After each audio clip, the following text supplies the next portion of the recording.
Hi, I'm Dina Reinhardt, a doctor of nursing practice with the Memory Disorders team at Cedars Sinai. I'm here to talk with you about communicating with patients who have dementia. Clear communication is key when it comes to caregiving for someone with dementia. We aren't born knowing how to speak effectively, but we can learn. How does dementia make it hard to communicate? People with dementia slowly start to lose their communication skills as the disease progresses. They have trouble answering questions or taking part in conversations. They're no longer able to express their thoughts, their needs, or their feelings. Why is good communication important? Challenges with communication can be frustrating, and how can we help make communication better? Family members and caregivers need to change their communication style. The person living with dementia doesn't have the skills to do this. The person living with dementia may have a hard time understanding you, and you may have a hard time understanding them. This leads to misunderstandings, confusion, and frustrations. A person living with dementia may have some of the challenges listed here. They may have a problem finding the right word. They may start describing familiar objects rather than calling them by name, losing their train of thought, disorganized or nonsensical phrases, going back to speaking in their native language, speaking less often, and relying on hand gestures more than speaking. How can we make communication better?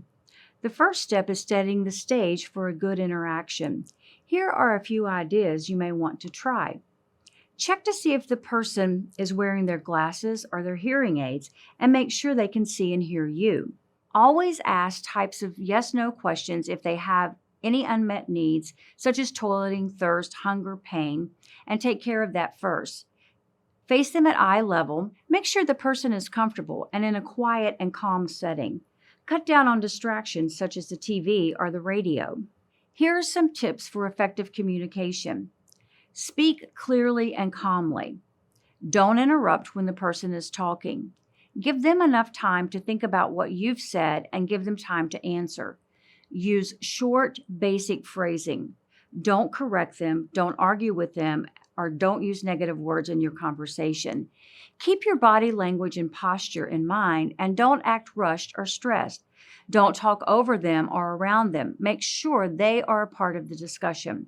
If the person gets agitated, change what you're talking about and move on to some other topic. Here are some tips for asking questions to persons with dementia. Questions can be difficult for persons with dementia. They may become overwhelmed or upset if the questions aren't asked in a certain way. Don't ask more than one question at a time, such as, "Are you done with breakfast? Do you want to go to the park?" Don't ask complicated questions like, "Do you think we can catch the bus?" or "Should we take the car instead, even though parking will be hard?"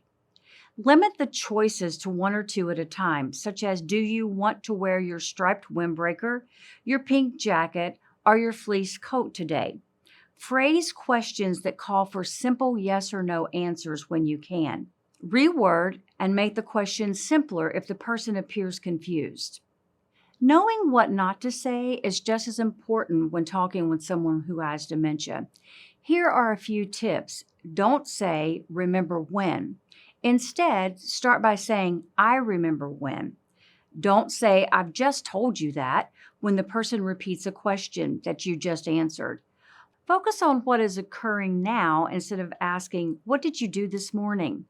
Instead of saying, "Do you know who I am?" try to say your name as soon as possible, such as, "Hello, Mom, it's me, your daughter, Susie." Thank you for taking the first step in improving your communication skills for persons living with dementia. Now let's take 5 and recap these key points. Change your communication style and habits based on the other person's needs and skills. Use sensory aids, remove distractions, and give the other person enough time to answer. Make sure their basic needs are met by asking yes or no questions. Try other forms of communication such as picture books and communication boards. Take a break if you need to and return to your talk with them later.